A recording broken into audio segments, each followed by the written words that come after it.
গল্পের শুরুতেই আমরা আমাদের ফিমিনি তোয়াকে দেখতে পাই। সে তো আজকে অনেক বেশি এক্সাইটেড ছিল, সাথে একটু নার্ভাসও ছিল, কারণ আজকে তার কলেজের ফার্স্ট দিন। ও তো একটি ব্রেড খাচ্ছিল এবং মনে মনে চিন্তা করছিল যে আজকে তার ক্লাসটি কেমন যাবে। সেই সময় একটি ছেলে জোরে সাইকেলে করে এসে তোয়ার হাত থেকে ব্রেডটি ছিনিয়ে নিয়ে যায়। এই ছেলেটির নাম হচ্ছে জিয়ান। ও ছিল তোয়ার ছোটবেলার ফ্রেন্ড। জিয়ান তোয়াকে উদ্দেশ্য করে বলে যে এত তাড়াহুড়া করে কোথায় যাচ্ছিস, মনে হচ্ছে যেন যে মিস ইউনিভার্সের নাম দিতে যাচ্ছিস। তোয়া বলে যে যা তো এখান থেকে, আমার মাথা খাস না, প্রথম দিন কলেজে আমি তোর জন্য লেট হতে চাই না। ওরা দুজনে যেহেতু ছোট থেকে একসাথে বড় হয়েছে, এই জন্য ওদের দুজনের মাঝে ফ্রেন্ডশিপের থেকে বেশি তো ঝগড়া মারামারি লেগে থাকতো। ক্লাসে প্রবেশ করার সাথে সাথে তোয়ার নজর একটি ছেলে দিকে গিয়ে আটকে যায়, যাকে দেখে মনে হচ্ছিল অনেক শান্ত স্বভাবের।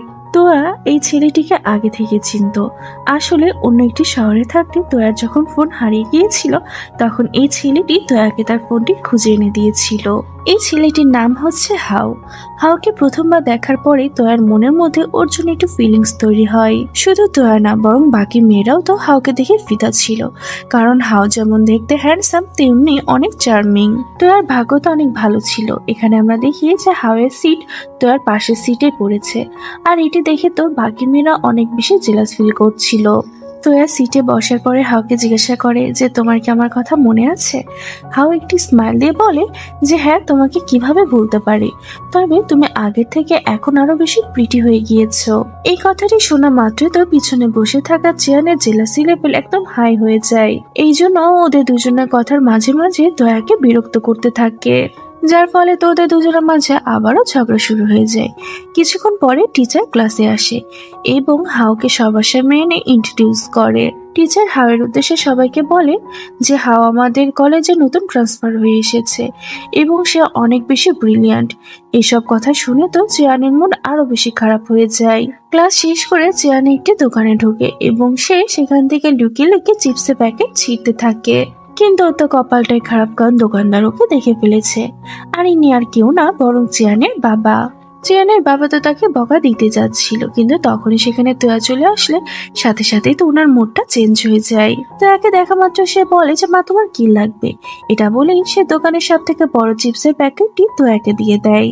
এটা দেখে জিয়ান বিজ করে বলতে থাকে যে মনে হয় ওটি আপনার আসল মেয়ে, আর আমি তো আপনার একটি স্যাম্পল মাত্র। বাসায় ফেরার সময় তোয়া খেয়াল করে যে তার মা সবজির ব্যাগ নিয়ে তার বাসার দিকে যাচ্ছে। এটি দেখে তো তোয়া তার সাইকেলের স্পিড আরো বেশি বাড়িয়ে দেয়, কারণ সে তার বাসার অভ্যন্তরের ব্যাপারটা অনেক ভালো মতনই জানতো। কারণ যখনই তোয়ার মা বাইরে যেত, তখনই তোয়ার বাবা তার বন্ধুদের নিয়ে গেম খেলাতে ব্যস্ত থাকতো, যেটি তোয়ার মা একদমই পছন্দ করতো না। তোয়া বাসার সামনে পৌঁছানো মাত্রই তার বাবাকে জোরে বলতে থাকে যে মা আসছে।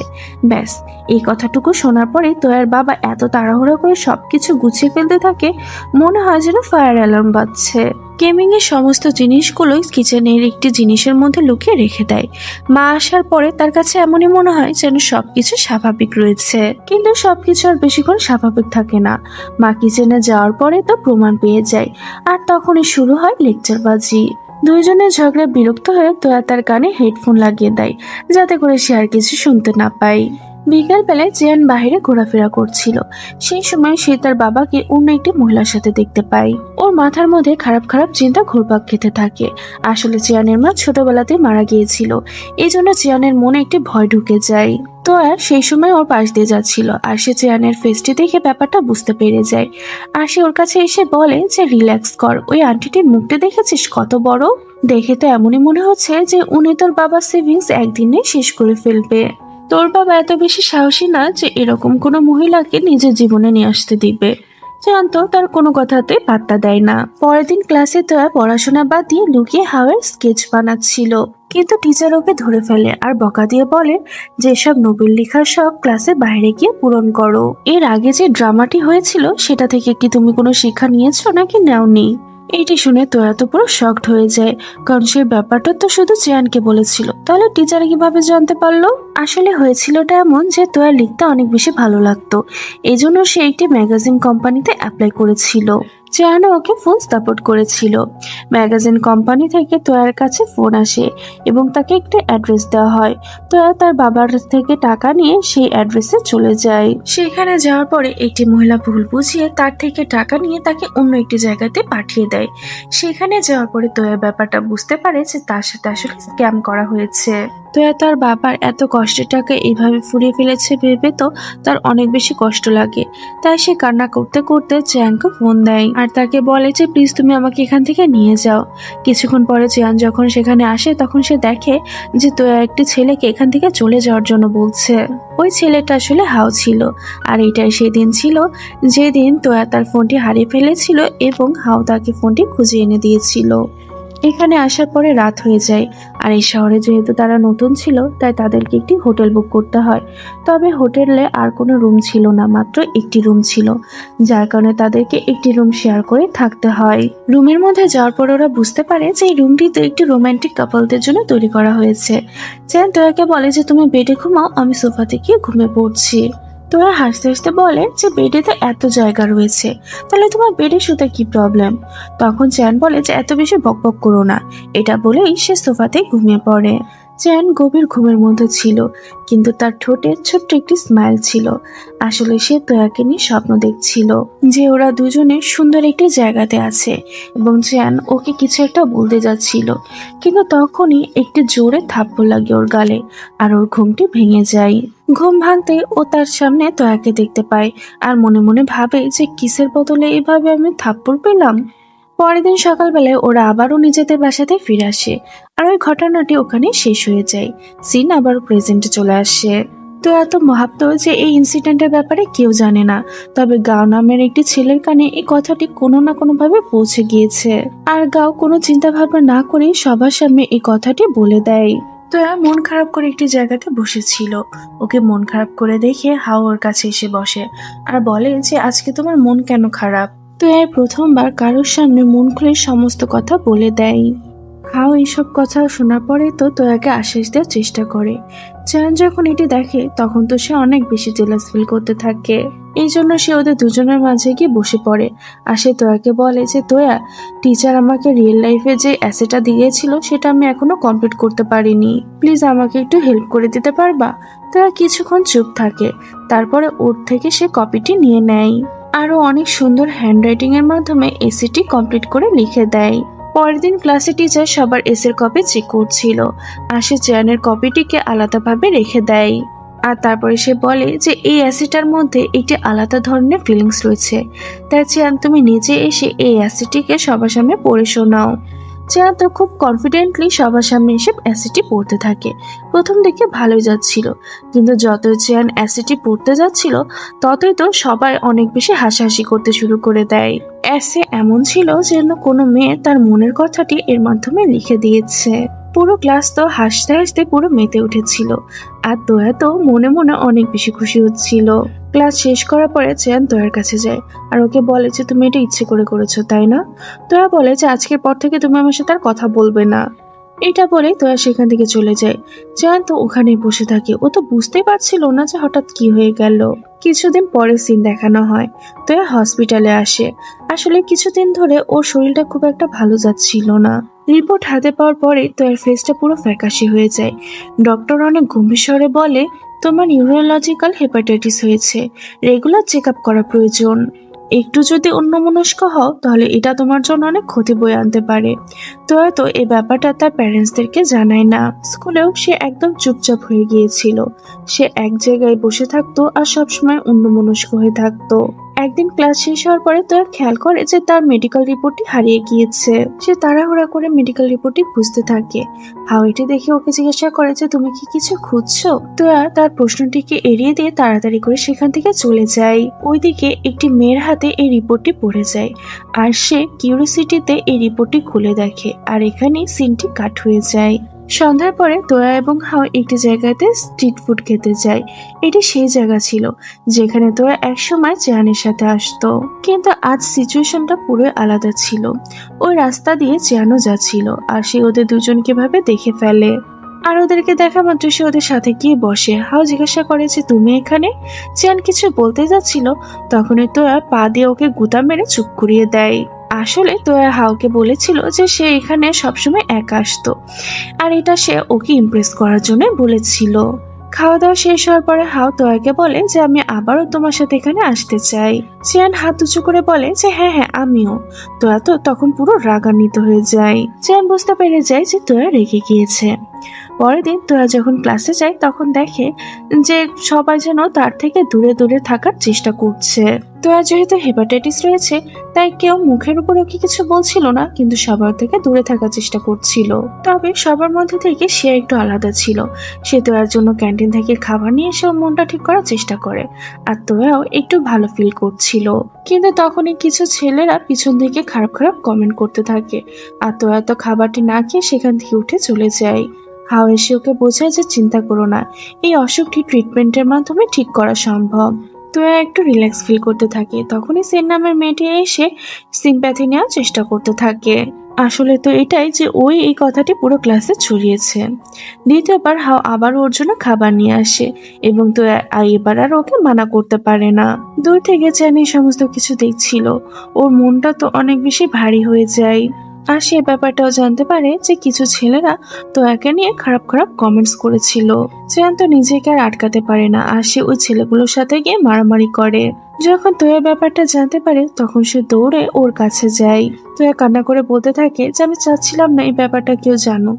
আমি হয়তো আর বেশি দিন সেই সময় চেয়ান ওকে আটকাই আর বলে যে তোমার কিচ্ছু হবে না, আমি আছি তোমার সাথে।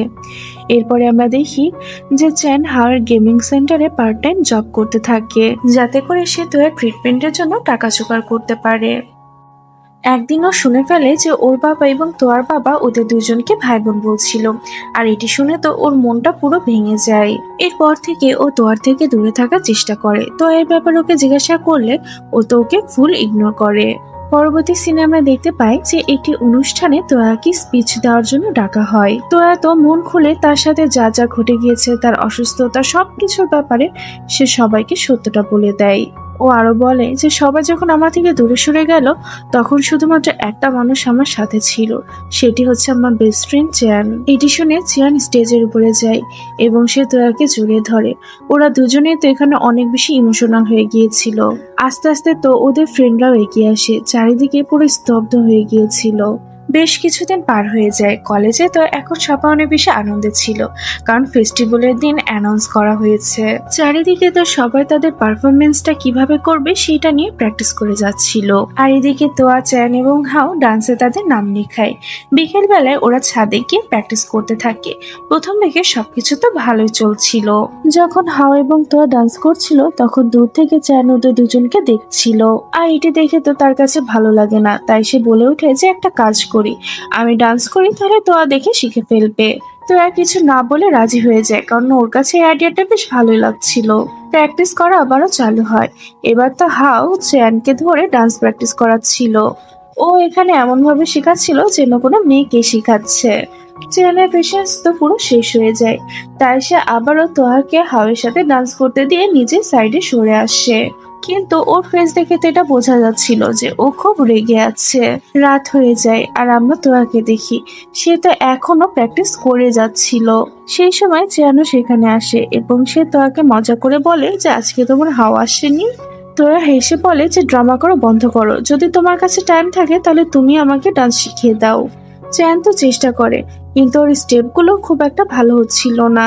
তোরা হেসে বলে যে যাও বাদ দাও, তোমাকে দিয়ে হবে না, আমি নিজেই শিখে নিচ্ছি। কিন্তু চ্যানের স্বর তো এবার অনেক গম্ভীর হয়ে যায় আর বলে যে না, আমি আর একটু মজা করব না, এবার আমি সিরিয়াস ভাবে ডান্স করব।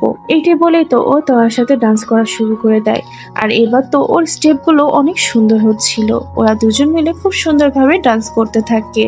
এখানে তো ওরা দুজনে একে অপরকে দেখে যাচ্ছিল। পরবর্তী সিনে আমরা দেখতে পাই যে বেশ কিছুদিন পার হয়ে গিয়েছে আর চিয়ান তো একটি শপ থেকে তোয়ার জন্য জুতা কিনেছে।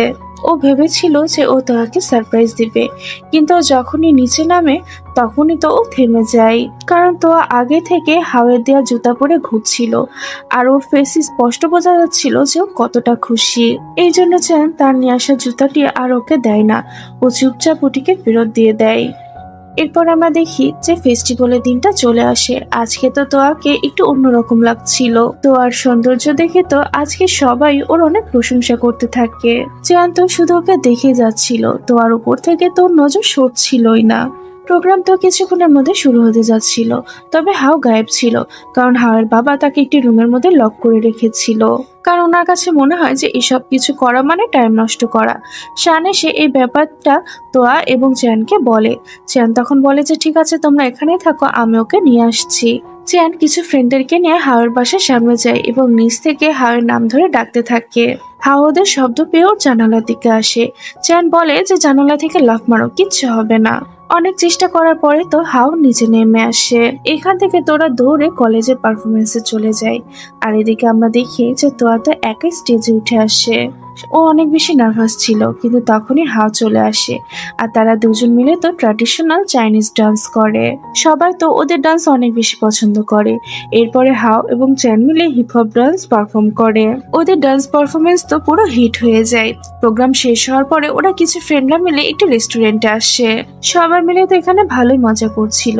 কিছুক্ষণ পরে সেখানে জু নামের একটি ছেলে আসে। উনি আগে হাওয়ার গেমিং সেন্টারের ওনার ছিল। হাওকে দেখার পরেই তো উনি তার সাথে কথা বলতে যাচ্ছিল। চ্যান ওকে সাইডে নিয়ে যায় আর বলে যে প্লিজ তোয়াকে ব্যাপারটা বলো না যে আমি আগে পার্ট টাইম জব করতাম। জু মুচকে হাসি দিয়ে বলে যে তুমি কি ওকে পছন্দ করো? চ্যান ঘাবড়ে গিয়ে বলে যে না, ও আমার বোনের মতন। আসলে চ্যানের মাথার মধ্যে ওই ভাই বোনের কথাটি এখনো ঘুরপাক খাচ্ছিল। ও তো সত্যটা জানা অনেক জরুরি ছিল। ও তো ভাবছিল যে তোয়া হয়তো তার আপন বোন। এজন্য সে লুকিয়ে তোয়া থেকে একটি স্যাম্পল নিয়ে হসপিটালে যায়। কিন্তু হসপিটাল থেকে জানানো হয় যে এইটুকু স্যাম্পল ডিএনএ টেস্ট করার জন্য যথেষ্ট নয়। চ্যান মন খারাপ করে বাসায় ফিরে আসে। তোয়ার কাছে এসে জিজ্ঞাসা করে যে কি হয়েছে তোমার। কিন্তু চ্যান তো ওর কথাগুলোকে ইগনোর করছিল। তোয়াকে বলে যে জানো আমার ব্লাড গ্রুপও ও পজিটিভ। ব্লাড গ্রুপটি জানার পরে তো চ্যান কেমিস্ট্রি টিচারকে পরবর্তীতে এই ব্যাপারে জিজ্ঞাসা করে। টিচার ওকে বলে যে ও পজিটিভ এবং এবি পজিটিভ কখনো ভাই বোন হতে পারে না। এই কথাটি শোনার পরে তো চ্যান একটি শান্তি নিঃশ্বাস ফেলে আর মনে মনে বলে যে তার মানে তো আমার বোন না। এদিকে আমরা তোয়াকে দেখি। হাও তো তাকে একটি গিফট দেয়। বাসায় গিফটটি নিয়ে আসার পরে তোয়া গিফটটি খুলতেই পারছিল না। সেই সময় তোয়ার একটি ডেলিভারি আসে। ও যখন বাইরে যায় তখনই চ্যান ওর রুমে আসে এবং সে তোয়ার টেবিলের উপরে বক্সটি খোলা দেখে। যখন ও বক্সটি ওপেন করে তখনই বক্সের মধ্যে ও একটি চিরকুটে একটি আজব ধরনের ফর্মুলা লেখা দেখতে পায়। ও কিছু না বলে সেখান থেকে চলে যায়। তোয়া ফিরে এসে যখন চিরকুটটি দেখে তখন ও কিছু বুঝতে পারছিল না। ও মনে করে যে ম্যাথের হয়তো কোনো ফর্মুলা হবে এটি। এই চিরকুটটি রেখে তো একটি নতুন ড্রেস পরে আয়নার সামনে নিজেকে দেখে অনেক বেশি খুশি হচ্ছিল। চ্যান ওকে বাইরে বসে থেকে দেখছিল। ও ভাবছিল যে ওই চিরকুটটি পেয়ে তোয়া অনেক বেশি খুশি, কিন্তু তোয়া তো আসলে নিজেকে দেখে খুশি হচ্ছিল। পরবর্তীতে ব্যাপারটা জানা যায় যে এই ফর্মুলাটি আসলে একটি প্রপোজাল। হাওয়া আসলে ম্যাথের মাধ্যমে তো একটা প্রপোজ করতে চাচ্ছিল। তোয়া যখন কলেজে যায় তখন হাওয়াকে জিজ্ঞাসা করে যে তোমার অ্যান্সারটা কি। তোয়া তো কিছু না বুঝে হ্যাঁ বলে দেয় আর এটি শুনে তো হাওয়া অনেক বেশি খুশি হয়ে যায়। পরবর্তীতে আমাদের শ্যানকে দেখানো হয়। সে এসে হাওকে প্রপোজ করে, কিন্তু হাও তো ওকে মানা করে দেয়। শ্যানের মনটা তো পুরো ভেঙে যায়। ওর কাছে মনে হয় যে সবকিছু তোয়ার কারণেই হয়েছে। তাই সে রাগান্বিত হয়ে কিছু গুন্ডা হায়ার করে। আর একদিন দেখা যায় যে তোয়া কিডন্যাপ হয়ে গিয়েছে। চিয়ান এবং তোয়ার প্যারেন্টসরা ওকে খুঁজতে থাকে। শেষ পর্যন্ত চিয়ান একটি শুনশান বিল্ডিং এ তোয়াকে খুঁজে পায়। ও তোয়ার দিকে যেতে যাচ্ছিল, কিন্তু পিছন থেকে কেউ একজন এসে লোহা দিয়ে ওর মাথায় আঘাত করে। ও নিচে পড়ে যায় আর মাথা দিয়ে রক্ত বের হচ্ছিল। কিন্তু তারপরে সে তোয়াকে আশ্বাস দিয়ে বলে যে তোয়া ভয় পেও না, আমি আছি তোমার সাথে। গুন্ডাগুলো তো এসে তখন চিয়ানকে মারতে থাকে। তোয়া তো তখন ওর জন্য খুবই কান্নাকাটি করতে থাকে আর গুন্ডাগুলোকে বোঝাতে থাকে যেন তারা ওকে না মারে। গুন্ডাগুলো তো তোয়াকেও একটি মার বসিয়ে দেয়। সেই সময় চিয়ান নিজের সর্বস্ব দিয়ে তোয়ার সামনে চলে যায় এবং সব আঘাত সে নিজের শরীরে নেয়। তোয়া তো অসহায়ের মতন শুধু চিয়ানকে দেখে যাচ্ছিল। চিয়ান ঢাল হয়ে তোয়ার সামনে এসে আছে, যে কিনা তোয়ার বদলে সমস্ত আঘাত নিজে সহ্য করে নিচ্ছে। অনেকগুলো মারার পরে শেষ পর্যন্ত গুন্ডাগুলো ওদেরকে ওখানে ফেলে রেখে চলে যায়। চ্যানের মাথা থেকে রক্ত গড়ে পড়ছিল, পুরো শরীর আঘাতে ভরে গিয়েছে, কিন্তু সে তোয়ার গায়ে একটি আঁচও আসতে দেয়নি। তোয়া ওর নাম ধরে ডাকে। চ্যান ওর দিকে যেতে যাচ্ছিল, কিন্তু তখনই সে অজ্ঞান হয়ে ওর গায়ের উপরই পড়ে যায়। সিন এখানে কাট হয়ে যায়। পরবর্তীতে আমরা দেখি যে চ্যানকে হসপিটালে নিয়ে যাওয়া হচ্ছে। আইসিইউর বাইরে ওর বাবা এবং তোয়ার মা বাবা দাঁড়িয়ে ছিল। এদিকে তোয়ার কান্না তো কোনোভাবেই থামছিল না। ও বারবার নিজেকে দোষারোপ করছিল যে সবকিছু আমার জন্য হয়েছে। আমাকে যদি কিডন্যাপ না করতো তাহলে কিছু হতো না। তোয়ার বাবা তখন ওকে আশ্বাস দিতে থাকে। আস্তে আস্তে দিনগুলো পার হতে থাকে এবং চ্যানের শরীরটাও ধীরে ধীরে ভালো হতে থাকে। শেষ পর্যন্ত চ্যানের জ্ঞান ফিরে। তোয়া তো ওকে দেখে আবারও ইমোশনাল হয়ে যায়, কিন্তু এবার তার চোখের পানিটি ছিল খুশির। কিছুদিন পরে চ্যানকে রিলিজ দেওয়া হয়।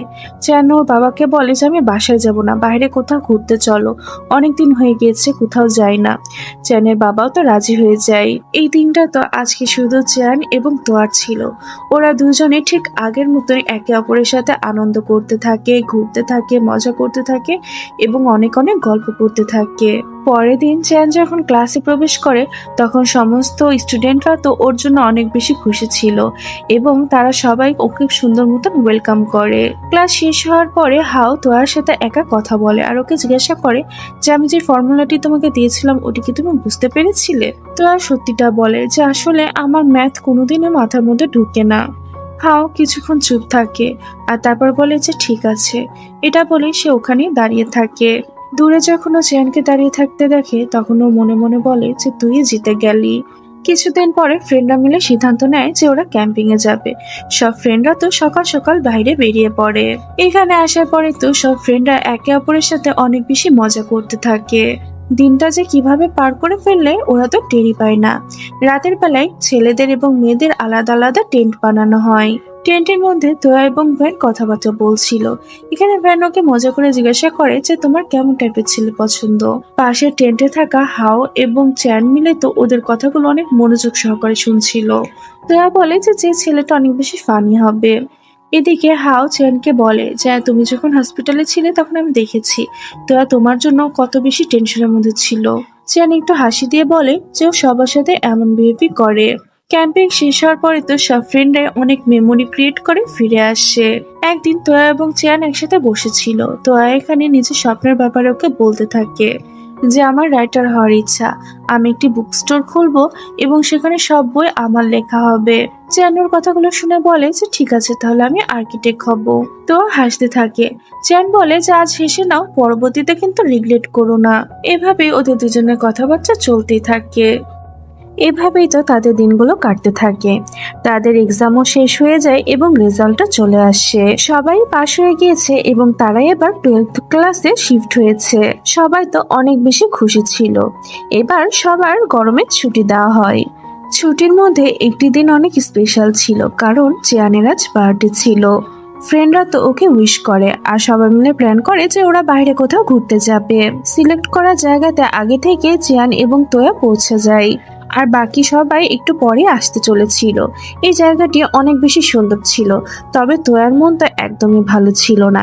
এই জন্য চিয়ান তো তোয়ার মুডটি ভালো করার অনেক চেষ্টা করতে থাকে আর ফাইনালি তোয়ার মুডটা ভালো হয়ে যায়। কিন্তু সেই সময় আবহাওয়াটি চেঞ্জ হয়ে যায় আর হঠাৎ করে অনেক বেশি বৃষ্টি পড়তে শুরু করে। দুজন তো দৌড়ে গিয়ে একটি জায়গা নিচে গিয়ে আশ্রয় নেয়। সেই সময় ওদের কাছে ওদের ফ্রেন্ডের ফোন আসে আর তারা জানায় যে তারা রাস্তার মধ্যে আটকা পড়ে গিয়েছে, আজ হয়তো তারা আর আসতে পারবে না। ফোন কাট করার পরে তো তোরা মন খারাপ করে বলতে থাকে যে ভেবেছিলাম আজকে সবাই মিলে তোমার এই দিনটাকে অনেক স্পেশাল ভাবে এনজয় করব, কিন্তু দেখো আমরা দুজনই থেকে গেলাম। চ্যান বলে যে দুটা মানুষও তো যথেষ্ট, আমরা দুজন মিলে আজকের দিনটাকে অনেক বেশি স্পেশাল করে তুলবো। তো কিছুক্ষণ পর ওকে জিজ্ঞাসা করে যাচ্ছে তোমাকে কি আমি একটা কথা জিজ্ঞাসা করতে পারি? আমাদের ক্লাসের বা আমাদের কলেজের কোনো মেয়েকে কি তুমি পছন্দ করো? চ্যান ওর দিকে তাকাই। ওকে সে কিছু একটা বলতে যাচ্ছিল কিন্তু সে বলতে পারে না। কিছুক্ষণ পরে তোরা ওর অ্যান্সারটি শোনার বদলে ওর কাঁধে মাথা রেখে ঘুমিয়ে পড়ে। এখানে তো ওরা দুজনে অনেক ক্লোজ অবস্থায় ছিল। চ্যান তো শুধু তোয়াকে দেখে যাচ্ছিল। বৃষ্টি থামার পরে ওরা দুজন মিলে একসাথে বাসার দিকে রওনা দেয়। রাস্তার মধ্যে তোয়া চ্যানকে একটি গিফট দেয়। চ্যান অনেক এক্সাইটেড হয়ে গিফটটি খুলে দেখে যে এটি একটি লকেট এবং লকেটের মাঝে তার এবং তোয়ার একটি পিকচার রয়েছে। এটি দেখে তো চান অনেক বেশি খুশি হয়ে যায়, কিন্তু এরপরে সে তোয়ার সাথে মজা করে বলে যে মনে হচ্ছে এটি কোনো চিপ দোকান থেকে নেওয়া হয়েছে। এটি বলে সে লকেটটি নিজের গলায় পরে ফেলে। তোয়া একটু রাগ করে বলে, যদি সস্তা মনে হয় তাহলে গলায় কেন পড়লে, আমার গিফট আমাকে ফেরত দাও। এইটা বলে তো ওদের দুজনের মাঝে আবারও খুনসুটি ঝগড়া বেঁধে যায়। অন্যদিকে আমাদের চেয়ানিয়ার বাবাকে দেখানো হয়, সে হসপিটালে এসে ডক্টরের মুখের কথা শুনে তো তার ফেসের এক্সপ্রেশনই চেঞ্জ হয়ে যায়। বাসায় ফিরে আসার পরে চেয়ান লক্ষ্য করে যে তার বাবা অনেক শান্ত হয়ে আছে। এরপরে একদিন চেয়ানের বাবা এবং তোয়ার বাবা কিছু জরুরি বিষয় নিয়ে কথাবার্তা বলছিল, কিন্তু যখনই চেয়ান এবং তোয়া ওখানে পৌঁছায় তখনই তো ওরা দুজনে চুপ হয়ে যায়। এইভাবে একদিন গরমের ছুটি শেষ হয়ে যায় এবং তাদের ক্লাস আবারও শুরু হয়ে যায়। টিচার ক্লাসে এসে বলে দেয় যে এবার আর কোনো মজা মাস্তি না, তোমাদের সামনে শুধুমাত্র একটি গোল, সেটা হচ্ছে এক্সাম। সবাই তো টিচারের কথা শুনে অনেক সিরিয়াস হয়ে যায়। রাতের বেলায় তোয়াকে দেখি সে তো রুমের মধ্যে বসে পড়াশোনা করছিল। এদিকে তোয়ার মা বাবা ফোনে কথাবার্তা বলছিল। আসলে তোয়ার মা কিছু কাজের কারণে বাইরে ছিল কিছুদিন ধরে। এখানে তোয়ার বাবা বলছিল যে চেয়ানের বাবা এখন চেয়ানের আসল মাকে খুঁজে বের করার চেষ্টা করছে।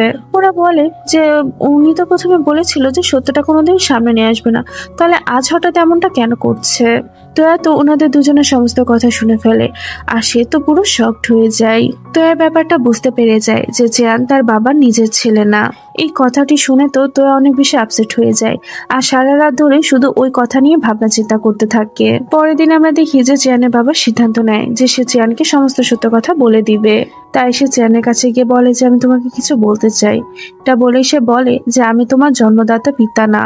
চেয়ান হেসে দিয়ে বলে যে তুমি নিশ্চয় আমার সাথে মজা করছো, কিন্তু চেয়ানের বাবা তো গম্ভীর স্বরে বলে যে না, আমি সত্যি বলছি, আর তোমার আসল মা কোথায় এই ব্যাপারটা আমি জানতে পেরেছি। চেয়ানের বাবা সমস্ত সত্যটাকে বলতে থাকে যে তোমার জন্ম, কিভাবে আমি তোমাকে অনাথ আশ্রম থেকে নিয়ে এসেছি, সমস্ত কিছু। শেষ পর্যন্ত সে এটাই বলে যে তুমি সারা জীবন আমার কাছে তুমি নিজের ছেলের মতনই হয়ে থাকবে। চেয়ান তো ওনাকে কিছুই বলে না, এমনটা মনে হচ্ছিল যে ওর মনটা পুরো ভেঙে গিয়েছে। ও চুপচাপ বাসা থেকে বেরিয়ে আসে, তবে রাস্তার মধ্যে ওর সাথে তোয়ার দেখা হয়ে যায়। ও তোয়ার ফেস দেখে ব্যাপারটা বুঝতে পেরে যায় যে তোয়া সবকিছু জানতো।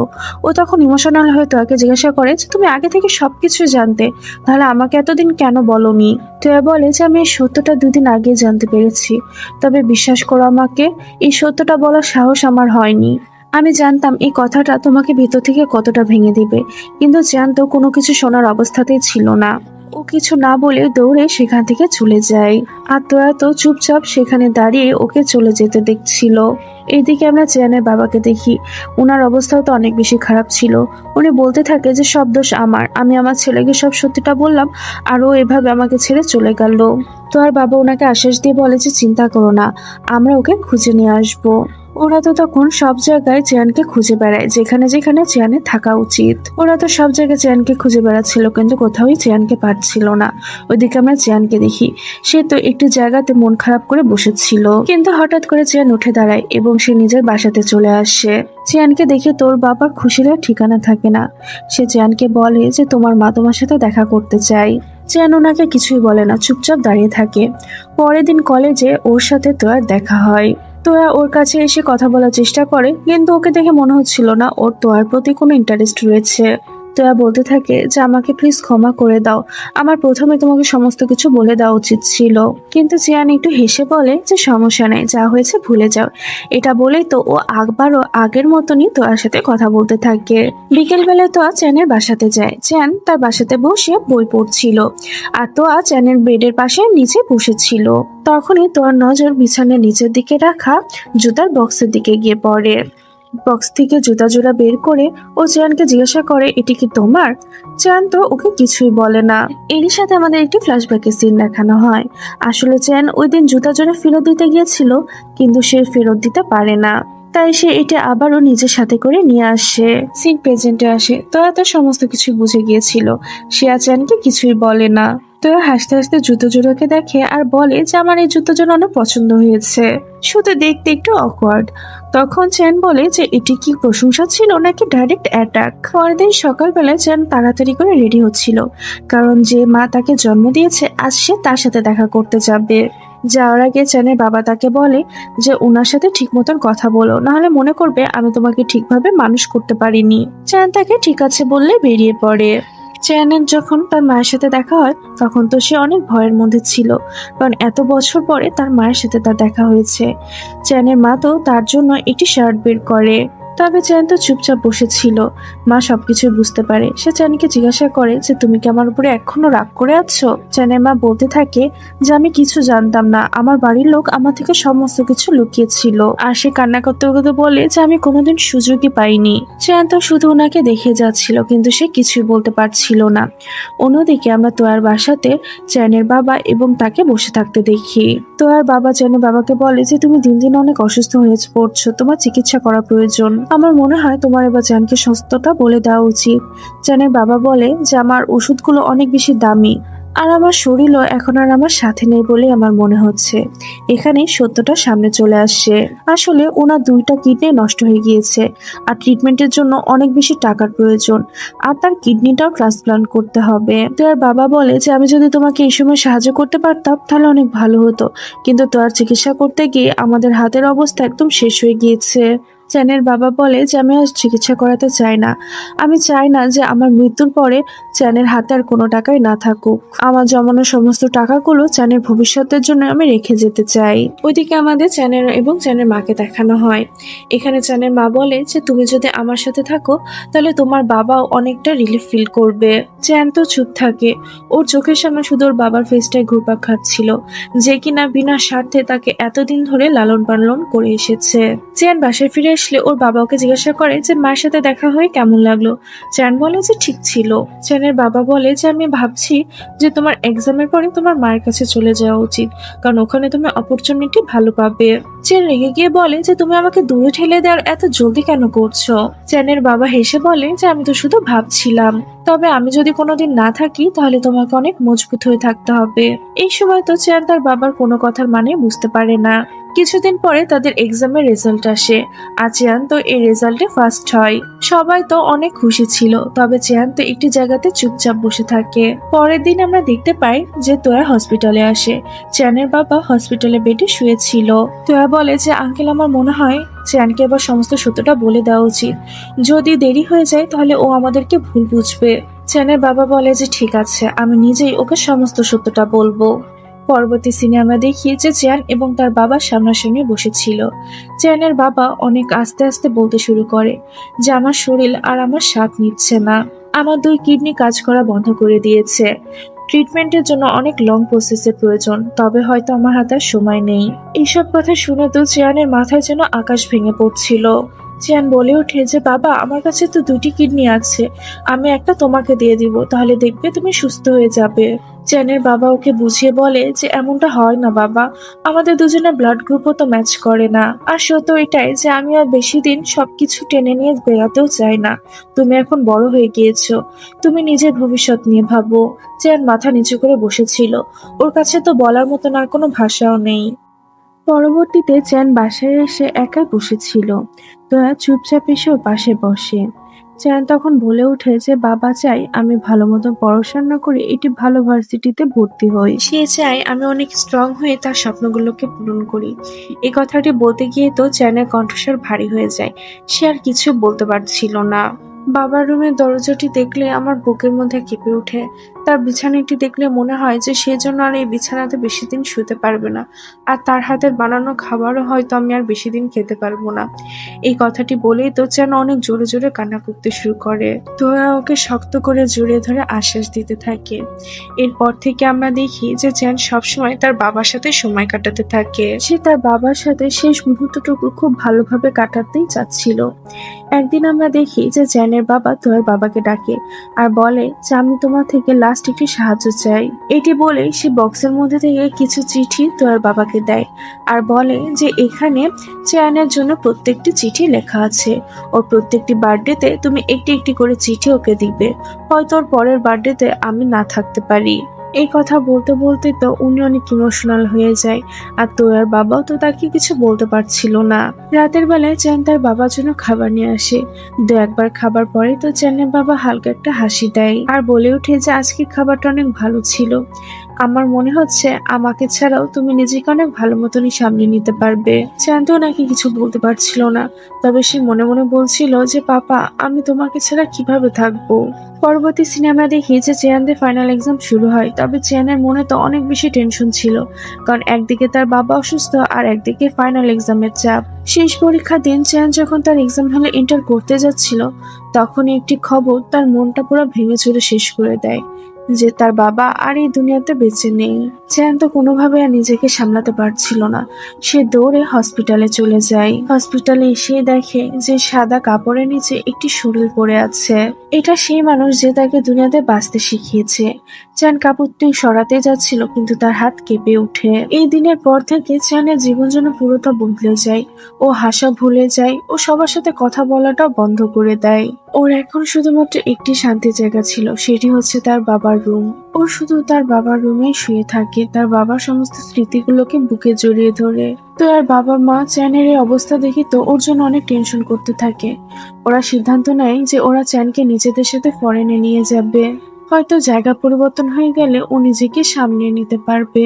তো হ্যাঁ, চ্যানের কাছে যায় আর তাকে আশ্বাস দিয়ে বলে যে আমি সারা জীবন তোমার সাথে থাকবো, কিন্তু তুমি যদি এভাবে নিজেকে ভেঙে ফেলো, তাহলে তো তোমার বাবা উপর থেকে তোমাকে দেখে অনেক বেশি কষ্ট পাবে। আমরা সবাই একসাথে ফরেনে যাব, দেখবা সবকিছু ঠিক হয়ে যাবে।